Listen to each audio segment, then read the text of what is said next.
I would say one is upgrading our relationship with stress and finding a healthier way to interpret stress because what we call stress matters. If I tell myself I'm panicking, I am telling my system to panic and generate more negative emotion. If my nervous system is activated and instead I say, oh, I'm alert, that messaging makes a difference. So I think that can be, we see things as we are, not as they are. So anything around upgrading our mental models, working on cognitive reframing so that our perceptions are healthier or more right sized. Not to share an overuse thing, but it really is powerful and so accessible and easy. But just understanding how to calm through breath work, it works. Like you actually can calm your body and your mind down through practicing breath work. The third thing that I would say is pro-social behavior. So pro-social behavior is any kind of kindness towards others, any kind of expressing gratitude towards others. I love Ted Lasso. So good. And it's so good. And just the reminder of like, I appreciate you. Telling people that we appreciate them is so powerful and simple. It's just a matter of remembering to do it.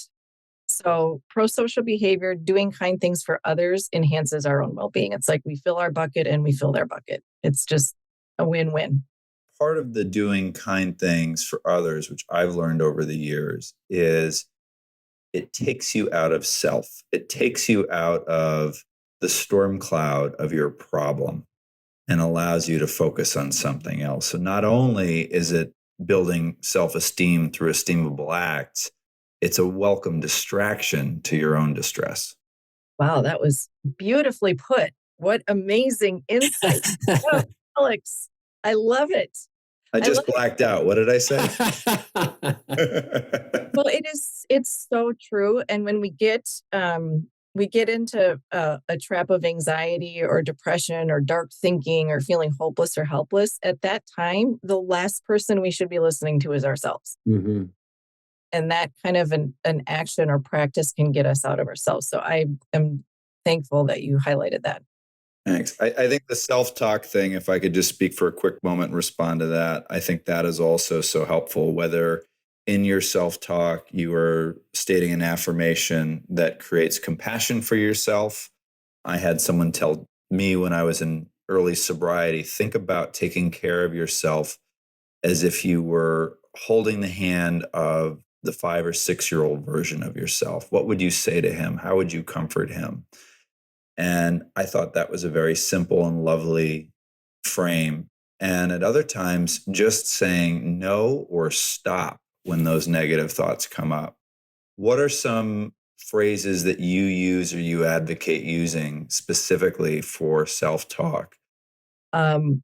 This is not probably clinically advisable, but how you said use the word stop. I use the word shut up. Mm-hmm. In my head, like just disrupt that's just you doing this thing that you do. So just shut up the inner critic, shut that little voice up and shine the flashlight somewhere else. I think what you two are talking about is a secret to life. I genuinely, deeply, with every fiber of my body, believe the internal conversation, if you can start to understand that and then start to work with it like a dance. Yes, that internal conversation is coming up. I hear you, internal conversation, and I'm choosing something else, right? Just that dance of the change, the shift, that I don't have to stay in this place. I don't have to be stuck anymore.